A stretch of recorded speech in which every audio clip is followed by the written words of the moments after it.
You don't need a job anymore. 100 grand a month is about to be your new normal.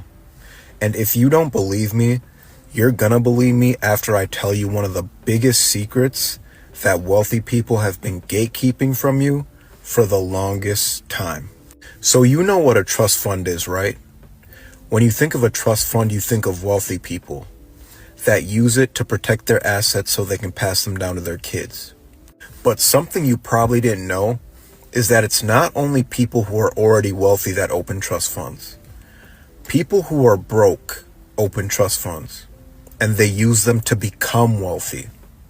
And now you're probably wondering how they do it. Well, I'm about to tell you, so make sure to save this video.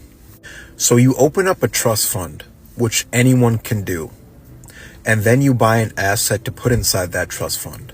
And if you're thinking, well, I don't have an asset to put inside the trust fund, what people will do is they'll just go and buy a life insurance policy to put inside the trust fund. Life insurance policies are very inexpensive and they're accessible to almost anyone. You can get in $1 million policy for anywhere between $100 to $200 a month. So if you were to buy that $1 million policy and put it inside your trust fund, that would bring your trust value to $1 million. And then you do what the ultra rich do all the time, which is borrow against their assets. People like Jeff Bezos and Elon Musk, they don't just have billions of dollars sitting in a bank account.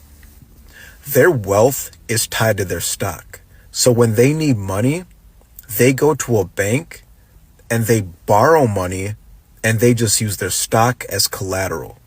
And you can do the same thing with your trust. Because you put your life insurance policy inside your trust, you can now borrow against the value of that life insurance policy. Now, if you borrow the money, you can do what you want with it. But the smart people, they take it and they use it to go invest and buy businesses.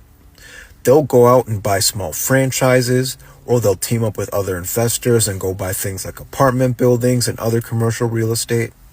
And once they start collecting profits from those businesses, they'll go back and they'll pay off the loan that they used to acquire those businesses in the first place.